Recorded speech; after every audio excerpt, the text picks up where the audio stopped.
I've very rarely ever have brought this particular story up before.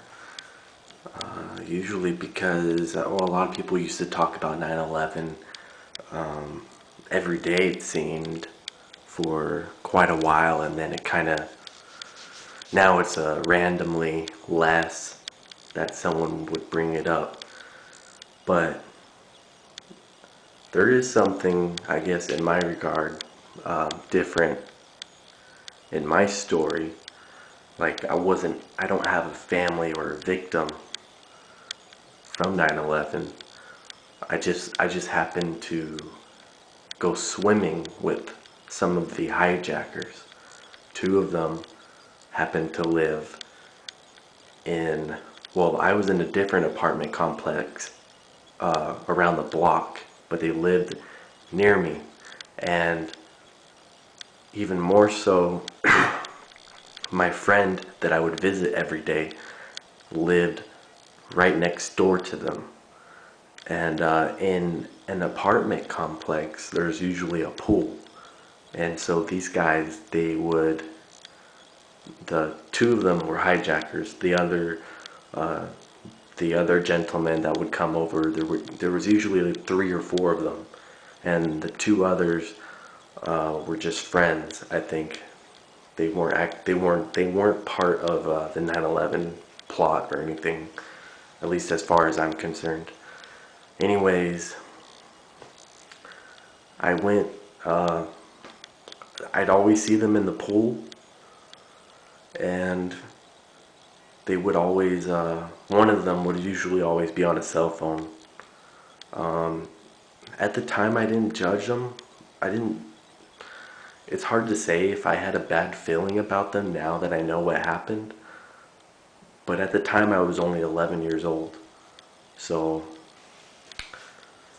I try not to judge by race or religion and all that stuff. It looked like they wanted to keep away from anybody that they didn't know, obviously. Other than that, I just remember seeing them all the time, walking past the gate and staring at them. One guy would he would stare at you, but then he wouldn't stop staring. You know, when it's normal to look away, as if like one of them was kind of like bodyguarding the red. I don't know, but I remember that. So I never went swimming with them. You know, sometimes it's awkward when there's a stranger in the pool. I don't know. You've probably been to a community pool, and it's kind of like that. So when I used to see all of them in there, I wouldn't go swimming with them. One time, I happened to be swimming in that pool by myself, and one of them elected to go for a swim.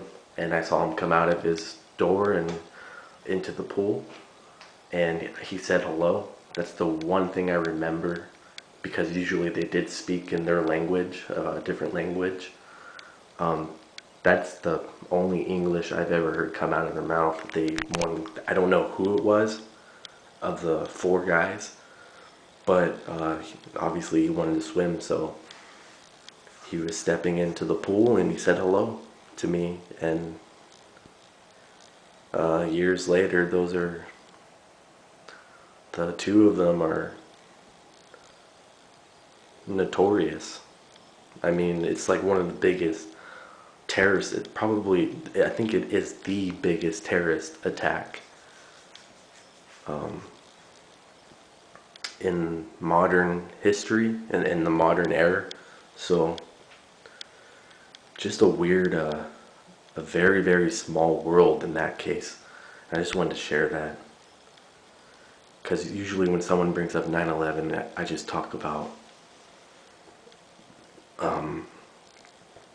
where you were on that day, all that crap, same thing that everybody else brings up. And I normally don't bring up, oh, I swam with hijackers, because one, yeah, right, it's the truth. They lived in the United States for a little while, and two of the 19 of them happened to live right next to me. Crazy. So that's the story of the day.